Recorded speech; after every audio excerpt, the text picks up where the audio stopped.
Sejam bem-vindos ao Belly Dance Podcast, o nosso espaço para conversar e trocar experiências sobre a dança árabe. Eu sou Rafaela Alves, bailarina com 19 anos de experiência e professora há 15 anos, diretora artística do Estúdio de Danças Rafaela Alves, na cidade de Juiz de Fora, Minas Gerais.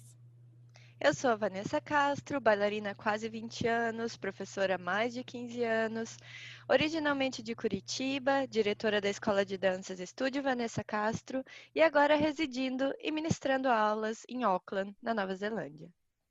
Esse projeto é feito por pessoas que amam a dança para pessoas que amam a dança.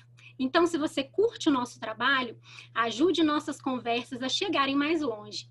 Siga nossas redes sociais, Belly Dance Podcast, no Instagram, Twitter e YouTube. Deixe o seu feedback ou dúvida pra gente e compartilhe esse episódio com seus amigos. Você pode ouvir nosso podcast no Spotify, Apple Podcast, Google Podcast ou no seu agregador favorito. O que será que teremos no tema de hoje? Bora refletir com a gente?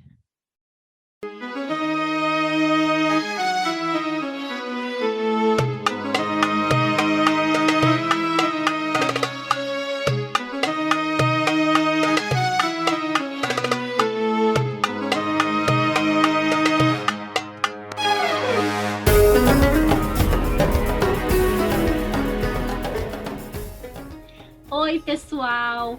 Hoje vamos abordar um tema muito importante para o corpo que dança, a consciência corporal.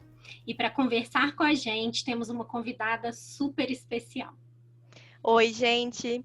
Olha, quando falo nesse tema, a primeira professora que vem na minha mente, com certeza, é Elis Pinheiro. E hoje nós temos a honra de recebê-la. Elis, muito bem-vinda, estamos muito felizes de ter você conosco.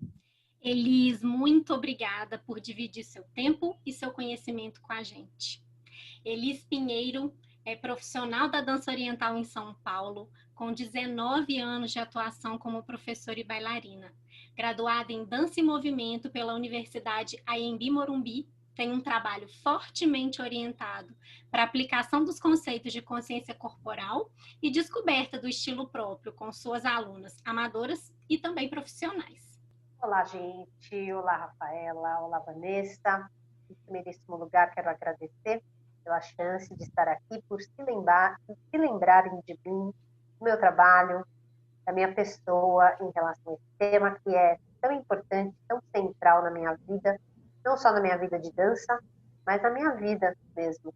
Gente, olha, muito obrigada. Eu queria compartilhar que, na verdade, a primeira vez que eu realmente parei para pensar e experimentar esse conceito de consciência corporal foi em um curso que eu fiz com Elis Pinheiro em São Paulo.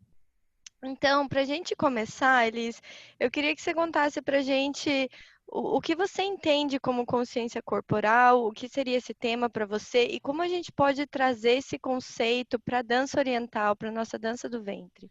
Bom, se a gente fizer uma pesquisa na internet, no Google, sobre o que é consciência corporal, a gente vai encontrar algumas referências sobre estar presente, estar sentindo o movimento. Muitas vezes as pessoas também associam esse conceito à ideia de alongamento, à ideia de postura. Bem, todos esses conceitos para mim são válidos, mas pensando exatamente na nossa dança, né, na dança oriental, a minha consciência corporal é você estar presente, estar ciente do movimento que você está executando, não somente numa esfera física, sentindo a sua anatomia, a sua musculatura, os seus ossos, o seu peso, mas também atenta a todo o universo subjetivo, o universo de sensações e todas as possibilidades que esse movimento vai despertar no seu corpo e vai abrir para você. Isso dá uma noção mais global desse movimento, então ele pode ser usado como uma ferramenta para essa palavra que eu tenho até um pouco de pudor de utilizar, e é uma ferramenta de autoconhecimento, né? Você se reconhecer fazendo aquele movimento, você se descobrir naquele movimento, e você, acima de tudo, entender o seu próprio corpo partir de um 8, de uma batida lateral, enfim, de uma linguagem específica da dança oriental. E isso, né, gente, entender a dança é sinônimo de autonomia. E a consciência corporal é fundamental nesse processo, para que, à medida em que o ensino acontece, a gente realmente entenda onde começa o movimento, onde termina, para que a bailarina não se torne dependente de copiar sua professora, né? O professor, ele tem que pensar nisso ao começar nessa carreira, e se tornar cada vez menos necessário ao aluno. Isso é efetivamente ensinar, né, gente? Gente, tem muito essa questão de perceber o próprio corpo, essa percepção, esse entendimento do movimento, e como é fácil a gente se desconectar do nosso corpo, né? Então, é muito fácil a gente não perceber como tudo está conectado, a nossa mente, o nosso corpo, as nossas emoções. A gente somatiza muito o que a gente sente, o que a gente vive no nosso corpo, mas ao mesmo tempo, muitas vezes não existe essa conexão ou essa percepção interna. Eu costumo dizer que um dos grandes problemas que a gente vê nas aulas de dança é esse modelo da cópia-repetição. Então, a pessoa faz anos de aula presa a um modelo em que ela só consegue se movimentar e ela acaba acreditando que aquilo é dançar se ela estiver copiando ou seguindo alguém. A partir do momento em que esse alguém ou essa fita de VHS, como era na minha época, né, ou o vídeo no YouTube é retirado da frente dela, ela perde a autonomia. Ela se desconecta da própria capacidade de execução. Então, a consciência corporal, ela é uma ferramenta real que promove autonomia de movimento para essa pessoa, estando ela em que nível ela estiver, desde o mais iniciante até os níveis mais avançados. Ela não vai precisar estar seguindo ninguém, ela está seguindo ela mesma, porque ela está conectada à troca de peso dela, à postura dela, aonde que o pé está pisando, ao tipo de velocidade que ela quer imprimir naquele movimento, em que parte da música que ela quer encaixar aquela proposta. Então, é uma proposta de conexão com ela mesma. O professor é também um canal de aprendizagem, é claro, mas ela não fica dependente daquele professor. E a gente também tem muita questão do espelho, né? A dependência do espelho, do se olhar. Então, muitas alunas estão focando o processo de aprendizagem em ver a imagem refletida no espelho, mas sem estar percebendo o que está acontecendo de verdade no movimento. Então, a gente sempre tem isso. Agora vamos fazer a coreografia de costas para o espelho. Daí aquela reação, não, meu Deus, É o um que vai terror, acontecer? né? Exatamente. Sim, e é por isso que também eu acredito que é tão importante, né, a gente fazer esse exercício da busca, pelo menos, da consciência corporal no nosso dia a dia. Porque daí eu sempre falo isso para as meninas, a gente facilita a nossa vida na sala de aula. Se a gente chega na sala de aula completamente desconectada, como você disse, né, Vanessa, das habilidades e das capacidades do corpo e de quem a gente vai ter duas tarefas, que vai ser aprender aquela linguagem específica e, além de tudo, ter que aprender a se conectar com o próprio corpo, né? Agora, se no meu dia a dia eu tento me perceber como eu ando, se eu tento ficar atenta como eu carrego um peso, como eu pego uma bolsa do chão, né? Como eu faço as mínimas ações do dia a dia, percebendo que sou eu e como sou eu fazendo essa ação, eu já vou ter esse canal já ligado, né, para fazer a mesma coisa numa aula de dança do ventre, por exemplo. Exatamente. E isso é um ponto muito importante, porque, na verdade, a nossa expressão e o nosso resultado na dança, ele vem muito de uma extensão de como a gente é no dia a dia, nossa postura no dia a dia. Então, não adianta você ter uma postura curvada durante o dia todo, e daí você vai esperar que em uma aula de dança de 1 hora você vai ter uma postura linda e maravilhosa e ereta, né? Aí Então, você quer ter elegância para deslocar, para ler um taxim, né? Se você não tem o costume, se seu corpo não sabe aonde ele tem que estar, né? eu sou uma pessoa, às vezes, vista, né, assim, como professora brava, né? A gente vai ficando mais velha, a gente vai ficando mais mole, né? Mas ainda eu tenho essa visão, assim, né? Essa imagem, aliás. Mas eu costumo falar para as pessoas, gente, não importa se você é profissional, amador, aspirante a profissional, não importa. Se você quer dançar em algum momento, você é bailarina 24 horas por dia. No sentido de que você Exatamente. tem que ter esse comprometimento com o seu corpo. Não dá para a gente ter essa atitude irresponsável de não prestar atenção na nossa postura 22 horas e meia, né, do dia, e daí naquelas 1 hora e meia de aula você quer arrasar no corpo, na postura. Uhum. Isso não existe, né? Sinto muito, não existe. Né? Então, realmente é um comprometimento individual. E isso pode, a dança, né, ela pode ser um mecanismo justamente para trazer isso. Então, a gente vê muito de alunas iniciantes, por exemplo, que tem um feedback, que depois que elas começaram a dançar, elas estão muito mais elegantes, mais bonitas, mais radiantes, com a postura mais ereta, porque daí é a dança influenciando no dia a dia, o que é muito interessante, é aplicando o que aprendeu na dança, trazendo para o dia a dia e mudando completamente ali a postura e a relação com o corpo. Sim, e é uma via daí de mão dupla, né? Porque o dia a dia interfere na aula de dança e é ótimo esse treino do dia a dia e vice-versa, como você disse, né? Então é um É, corpo só, é um corpo só e para o bem e para o mal. Eu costumo sempre falar isso, né? Então tudo que você construir vai ser útil no seu dia a dia e vice-versa. E tudo aquilo que você for desleixada e irresponsável também. Né? exatamente. E Elis, conta pra gente como que você começou nessa jornada de autoconhecimento, quais foram as suas influências, né? Quando você descobriu esse conceito na sua dança, começou a aplicar nas suas aulas, nos seus cursos, como que foi isso? Olha, foram muitos os motivos, mas eu posso, acho que até de uma maneira didática aqui, elencar dois deles. Bom, a primeira grande influência para que eu seguisse esse caminho foi definitivamente a minha primeira professora, que é a Marise Piva, que é uma profissional do corpo, né, do movimento, e não somente da dança oriental. Quando eu entrei para fazer aula com a Marise aqui em São Paulo, no SESC, né, naquela diversidade que é o SESC, numa Uhum. turma gigantesca, com muitas alunas, e enfim, a Marise tinha uma condução muito consciente, muito responsável para trabalhar com aquela diversidade, mulheres mais velhas, mulheres mais jovens, mulheres com todos os tipos de corpo.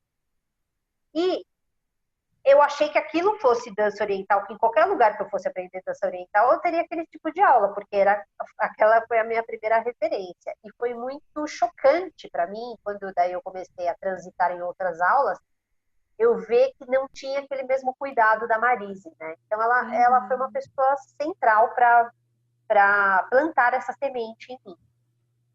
Mas eu comecei a contar essa história, inclusive, somente agora, com essa história toda de quarentenas, de live e tal. Era uma coisa que eu não falava a meu respeito, porque às vezes a gente fala algumas coisas e fica parecendo sensacionalismo, né? Dá a Uhum. impressão de que a gente está aumentando o conto. Mas eu fui uma pessoa afastada de toda e qualquer atividade física até os meus 16 para 17 anos de idade.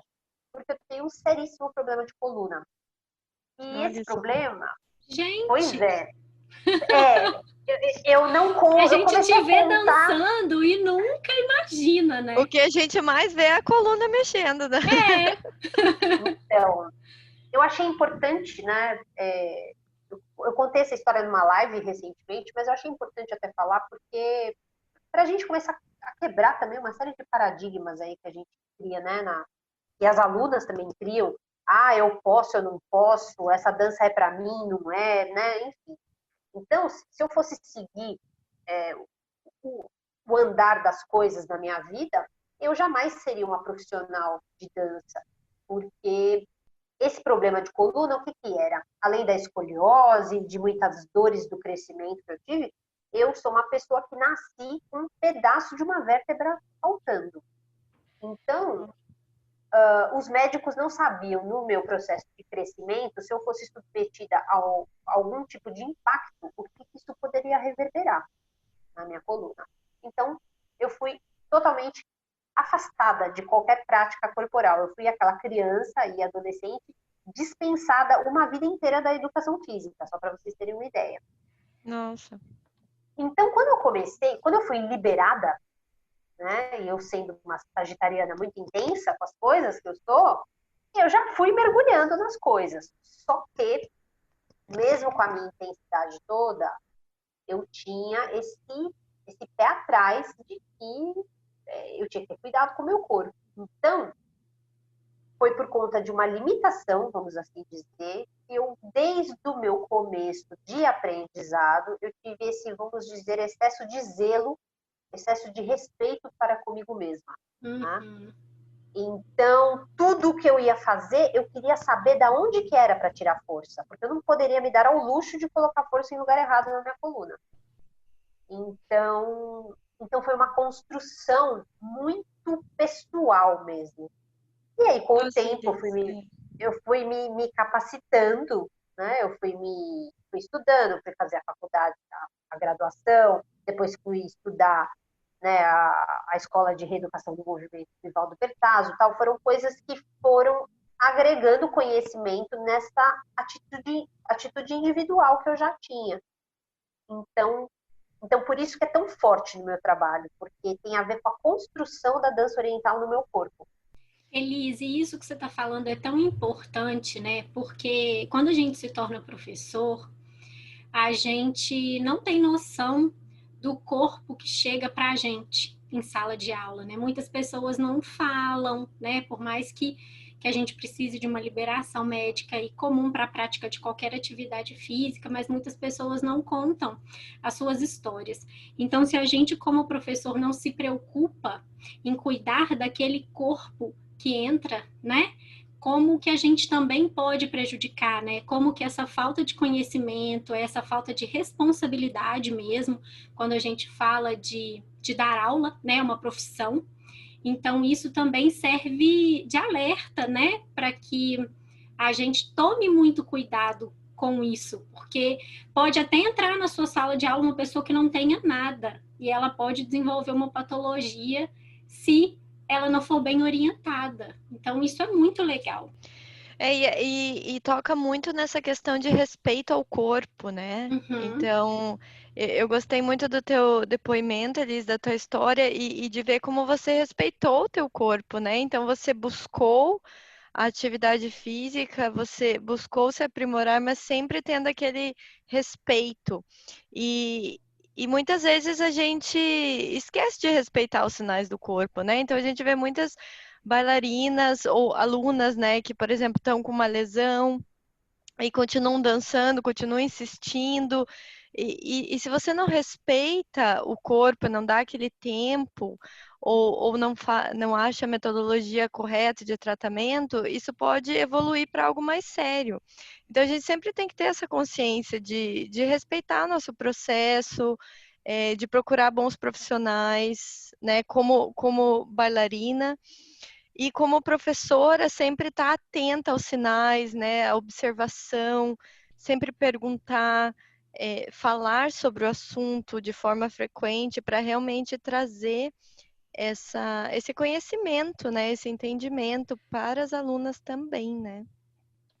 Até eles puxando o gancho, uma coisa interessante que eu tenho percebido aqui na Nova Zelândia e na Austrália, eu já ouvi isso várias vezes e é uma coisa que eu não estava acostumada a ouvir no Brasil, que é a questão assim, eu estou fazendo aula com a professora X porque a dança dela é boa no meu corpo.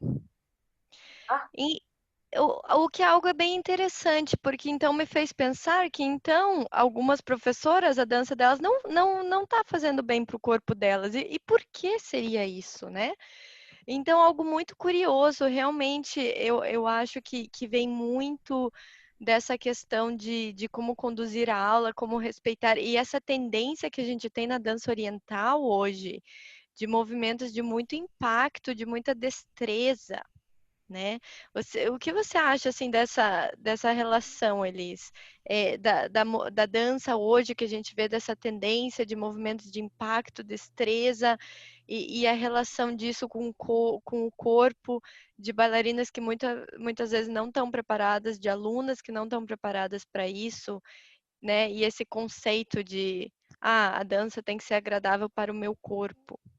Olha, é bastante conflitante, porque eu acho que a gente está passando por um período já vem de alguns anos de bastante desenvolvimento dentro da dança, no mercado da dança, em que essa modalidade que nós fazemos, da dança oriental, ela foi se expandindo em vocabulário, em repertório, né? Ela foi feito um download, assim, né, de conteúdos nos últimos anos. E isso era inevitável, porque eu acho que faz parte do processo, inclusive, de globalização da dança oriental, né? A dança oriental hoje ela não é do mundo árabe, na minha humilde concepção. Ela é das mulheres que estão no mundo, né?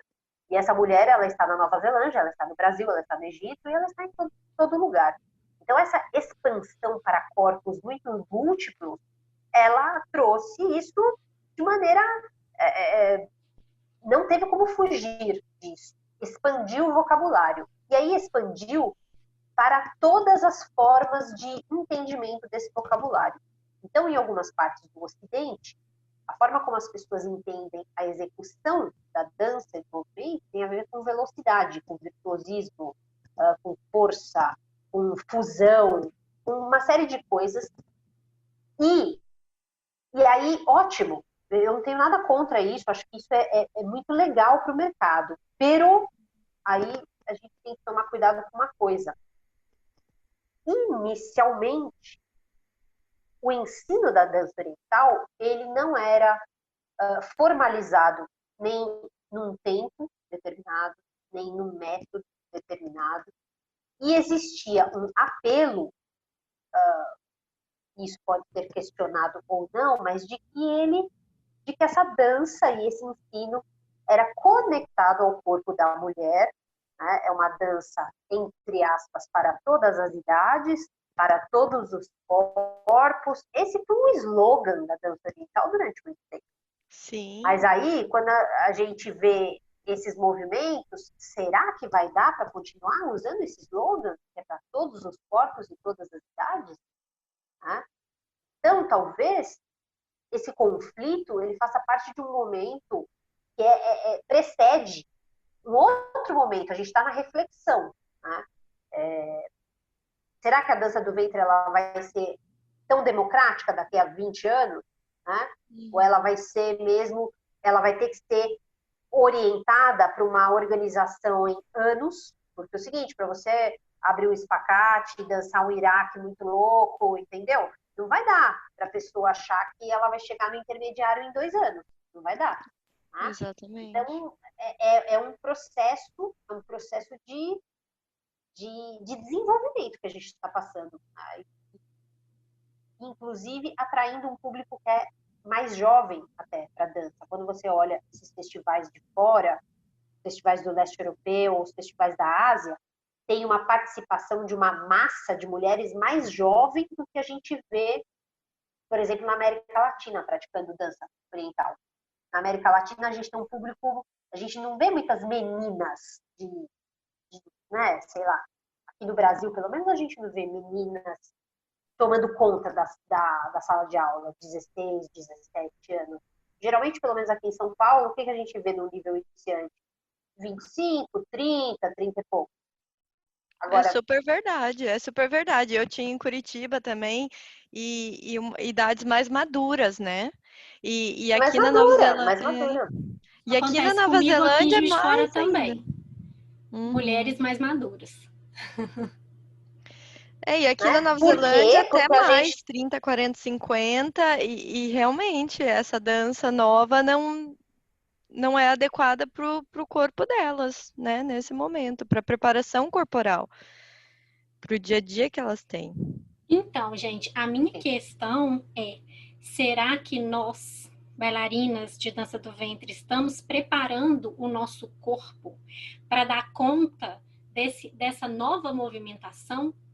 Porque o que eu vejo em bastidores de festivais que mesclam modalidades é a galera do balé alongando, a galera da dança urbana aquecendo e a galera da dança do ventre conversando. Uhum. Então, a gente precisa ter consciência de que, para que a gente faça esses passos mais elaborados, que exigem do nosso corpo um outro tipo de preparação, a gente tem que estar disposta, né? A gente não pode pular essa etapa. É uma reflexão muito interessante. Tem uma coisa também, não é só da preparação, mas às vezes você tem que ter uma vida em paralelo, uma vida corporal em paralelo, além da dança oriental, para ser capaz de fazer alguns tipos de movimento. Então, o que eu quero dizer com isso? Essas meninas que trabalham muito na Europa, em alguns países do Oriente, com números de Iraque mesmo, muito dançando esse estilo, né? Elas têm que fazer uma preparação específica de musculação para aguentar. Uhum. Né? E eu conheço muitas meninas que trabalham e me contam da preparação. Você não tem como dançar num casamento lá, super tradicional, e apresentar um número de 20 minutos, você fica fazendo aqueles agachamentos e aqueles giros super violentos de cabeça, se você não tiver uma preparação errada mesmo na sua semana, sabe, de musculação mesmo. Né? Então, exatamente. Isso vai trazer um novo público, talvez, uma nova visão. E eu acho que a dança tem a ganhar com isso, porque a ideia não é segregar em grupos, a ideia é expandir em possibilidades, né? Isso é muito interessante, realmente, a gente vê como tem mudado muito dos 10 anos para cá, 20 anos para cá, mas a taxa de mudança agora é muito, muito mais alta por causa da internet, da informação e dos vídeos no YouTube.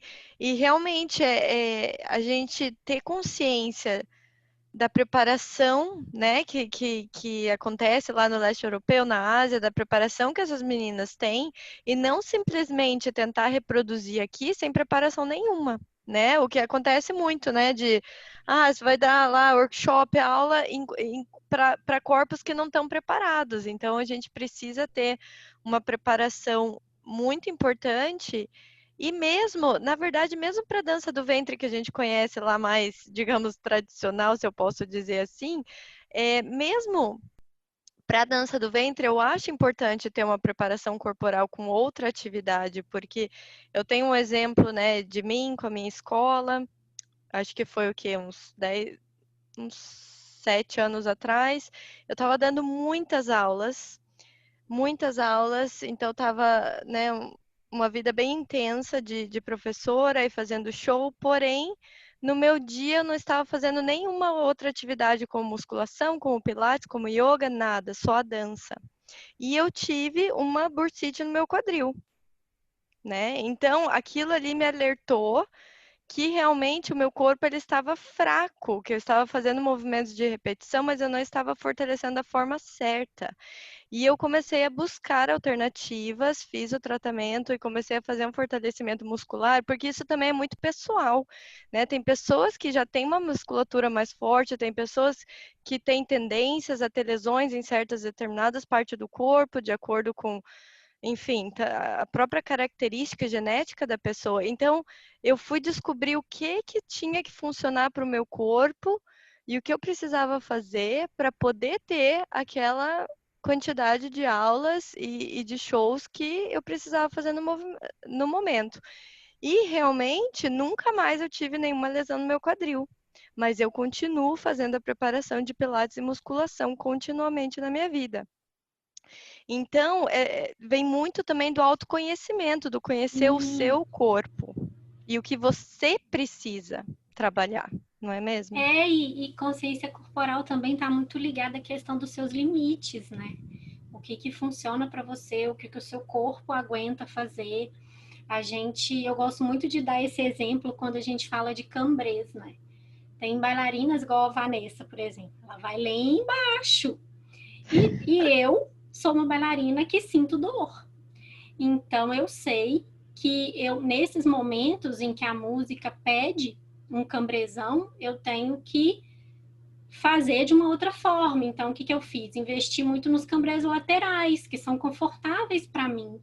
Então, a gente ter consciência corporal também é entender o que o seu corpo pode te dar e os seus limites, e respeitar isso, né, gente? Tem uma coisa muito interessante, assim, que às vezes o conceito de consciência corporal, as pessoas acham que é um curso que você vai fazer, sabe?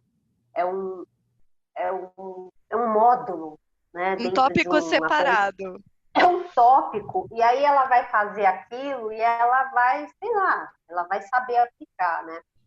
E eu falo isso até meio rindo, porque isso às vezes é vendido no mercado dessa maneira, né? E não, a consciência corporal, ela tem a ver com uma atitude individual. E essa atitude, ela vai permear todas as suas ações, e não somente a execução de um oi para cima, né? Porque tem a ver com a maneira como você alonga na aula. Você não vai fazer qualquer alongamento. Você não vai fazer um alongamento conversando.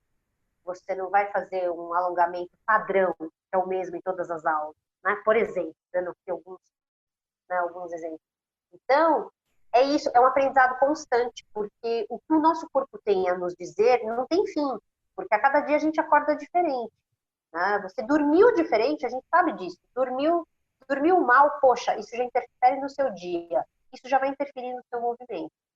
Então, é, uma, é um lugar de constante auto-observação, para que você possa estar em si dançando e não tá com a cabeça na coreografia, não tentando dançar que nem fulana, não tentando acertar o movimento da moda, né? Não, você tem que estar em si, né? Fazendo. Adorei, Elis. Autoobservação realmente é uma palavra-chave, né? De autoconhecimento, autoobservação, saber, né, o que o teu corpo é capaz ou o que você sente no momento. E se, por exemplo, né, você tem desejo de fazer aquele cambrê que o teu corpo não está preparado agora, o que atividades você vai fazer, que preparação você vai fazer para poder atingir aquilo e qual é o limite saudável do teu corpo para aquilo, né? Uhum. Então você ativamente trabalha para ter aquele resultado. Elis, conta pra gente se você tem algumas dicas para bailarinas de como aplicar esse conceito, né? E dicas tanto para a gente como bailarina, como para as professoras mesmo, de como trabalhar nesse aspecto, desenvolver isso na gente e nas nossas alunas. Olha, essa é uma pergunta recorrente, né, na minha vida, porque muitas vezes a pessoa é como se ela não compreendesse de maneira racional a importância disso, mas o corpo dela sente. Quando você apresenta uma aula de dança do ventre com conteúdos de consciência corporal, ela pode não conseguir destrinchar esses conteúdos e explicar o porquê que aquilo fez sentido, mas ela entende no corpo. E aí é muito comum a pessoa falar, será que se eu me matricular no curso de yoga, vai me dar mais consciência corporal? Será que se eu fizer uma aula de pilates, né? Então, o que eu costumo dizer é o seguinte, não vai ser uma técnica específica que vai te conferir consciência corporal, né? Não é permanecer no asana do yoga que te dá consciência corporal, né? É a sua atitude diante daquele asana que te dá consciência, né?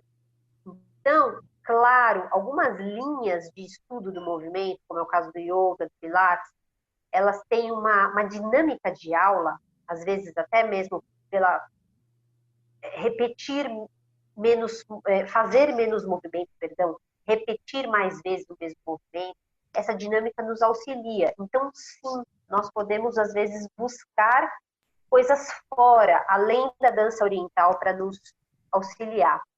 Mais conscientes de que não é bem isso, né? Não é um curso que vai te conferir essa habilidade. Essa habilidade tem que partir de você. E aí, nesse caminho individual, a primeira coisa é foco, atenção e paciência. E já começa por aí. Para mim já é super difícil, né? Foco, atenção e paciência. As pessoas chegam na aula querendo dançar muito rápido, fazer muitas coisas em pouco espaço de tempo. Né? Então, elas chegam querendo focar em tudo e elas não focam em nada. Então, para quem quer construir esse caminho, sendo professora ou sendo bailarina, comece a aprofundar o olhar para aquilo que você já tem e não fique buscando coisas novas para colocar no seu corpo. Né? O que é aprofundar esse olhar? É olhar com foco, com atenção, com paciência, descobrir se, por exemplo, será que um 8 para cima mesmo, será que esse assunto está bem acabado na minha vida? Será que está tudo certo? Né? Às vezes, quando você começa a cavar, você vai descobrir que não. O que é cavar? É trazer braços novos, é mudar a velocidade, é trabalhar esse 8 em músicas que você não está acostumada, enfim, é tirar da zona de conforto. E aí vem esse segundo conceito, que tem muito a ver com a consciência corporal. Né? A gente se acomoda em lugares muito loucos, às vezes em lugares até de dor, de desconforto. As pessoas se acostumam com isso, pela profissão, pelo estresse do dia a dia. Então, para você trabalhar com a consciência corporal, você está disposta a sair desses lugares, conhecer novos lugares. Porque, inclusive, você pode se surpreender e descobrir que determinadas coisas que você achava que era difícil, que era chato, não era muito legal, de repente você tem uma afinidade com essas coisas que você nem sabia. Né? Então, dentro de tudo que eu posso falar, né, dentro desse assunto que permeia a minha vida, de fato, né, eu desejo para mim e para todo mundo, né, foco, atenção e paciência. Esse é um caminho para um aprendizado mais consciente e mais autoral, né, porque o trabalho de dança, o trabalho de consciência corporal tem a ver com você descobrir aquilo que é próprio seu, não é do outro. É algo que é só você que pode expressar. Né? Ótimo, Liz. Isso é ouro, né? Com certeza. E parece tão simples, né? E a gente não aplica muitas vezes, ou não tem aquela consciência, essa questão de olhar para dentro, de revisitar os movimentos, até porque nós mudamos tanto como pessoas mesmo. Em poucos anos. Então, aquilo que era uma certeza 5 anos atrás, hoje não é mais, né? Então, revisitar aqueles conceitos, aqueles movimentos, para, como você falou, né, tirar da zona de conforto para você se descobrir, e descobrir no que você é boa, né? Ter essa questão mais autoral, né? A partir do autoconhecimento. Eu achei muito bacana essa dica. Até lembrando assim de coisas pequenas e práticas assim do curso, uma coisa que me marcou muito, que eu lembro até hoje, é a questão do pé, né? Os pés no chão e o sentir o peso no chão, e a questão que você falou pra gente dos sapatos, né? E que era um absurdo, né? Que é um absurdo que os sapatos femininos, eles têm o bico extremamente fino, contraindo o nosso pé, os nossos, né, dedos dos pés lá, deformando o nosso pé, né? E perdendo todo o apoio do chão, que é tão fundamental, né? E eu lembro que com isso eu comecei, eu usava sapatilhas muito apertadas para o treino, e eu comecei a usar sapatilhas mais abertas, que dessem mais liberdade para o meu movimento, e eu consegui sentir muito mais estabilidade. E agora eu repenso muito quando eu vou comprar sapatos, aliás, eu não compro sapatos de bico fino por causa de você, olha só. Olha só! Você vê que você mudou a vida de Vanessa Castro. Gente, é muito Adorei. Engraçado. Eu odeio gente, mas é muito injusto agora. mesmo, né? Isso da gente ter que usar um sapato apertado. Eu não uso porque não aguento. Por causa desses anos todos de dança, o pé da gente não aguenta mais. Eu decidi na minha vida que eu não vou sair de casa para trabalhar o dia inteiro sentindo dor. Então, eu sou rainha do tênis, porque é aquilo ali que me traz conforto. Então, é isso, sabe? A gente precisa cuidar da gente também, né? E sair, né, do imposto da sociedade, né? Que às vezes você reproduz algo que não faz bem para o teu corpo. Por que você tem que reproduzir aquilo se você não faz bem para você, não é mesmo? E isso vem para dentro da sala de aula, né, gente? É ali, igual vocês falaram muito isso da gente se perceber, é perceber o que faz sentido para a gente ou não, né? O momento da dança, ele pode ser um momento muito empoderador, né? De você se perceber mesmo e perceber nuances suas que você até então não tinha, não sabia, às vezes você não conhecia alguma coisa. A dança traz um caminho muito bonito nessa questão do autoconhecimento mesmo, que às vezes vai até além do corpo, né? Elis, obrigada. Olha, foi incrível. Muitas dicas, muita reflexão. Muito obrigada por compartilhar todo esse conhecimento. E se vocês, né, que estão ouvindo a gente, quiserem aprender um pouco mais desse tema, sigam a Elis nas redes sociais, ela tem muito material aí. E tentem aplicar esses conceitos, né, na vida de vocês, na dança de vocês, e daí conta pra gente. O que vocês acharam e se tem alguma diferença. Dever de casa vai ser pensar nessas 3 palavras: foco, atenção e paciência. Elis, muito obrigada. Foi realmente assim uma aula. É um prazer, uma honra ter você aqui com a gente. Poxa, gente, quero agradecer demais porque a dança, eu acho que ela precisa de atitudes, né, iniciativas como essa, para que a gente possa expandir mesmo, né, a nossa visão e o nosso conhecimento.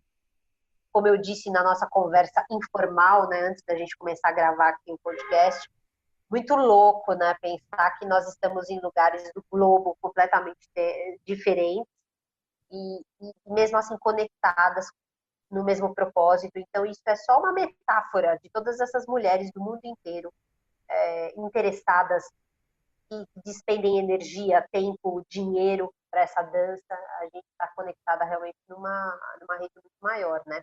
Então, quando o meu trabalho é chamado, né, quando eu sou chamada para falar, eu me sinto participante, eu me sinto ativa, eu me sinto parte dessa rede tão maior do que o meu trabalho, maior do que mim mesma, né? E só uma dica, né? Não é uma dica exatamente, é só uma ponderação aqui no final. Tudo isso que eu falei, né? Dessa nossa tentativa de se conectar com a consciência corporal, não é um caminho fácil, né? Então não é falando assim, as pessoas não fazem isso porque elas são preguiçosas, né? Porque elas não querem.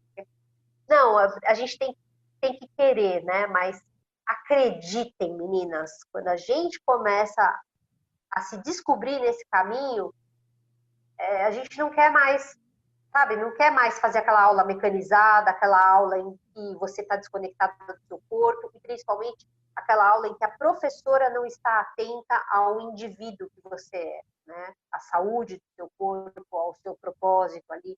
Então, é um caminho desafiador, mas ele é de muita satisfação, ele é de um crescimento, de uma autoconfiança muito grande. É isso que eu posso dizer para você. E é um caminho sem volta, né, Elis? Depois que você abre essa conexão, essa percepção, isso vai ficar com você para sempre. É maravilhoso. E não tem jeito melhor de encerrar esse podcast do que com essa mensagem tão linda de que sim, a gente pode, né? Elis, muito obrigada. Obrigada a todos vocês que ouviram a gente e até o próximo episódio. Beijo. Beijo. Beijo, gente. Tchau, tchau. Obrigada.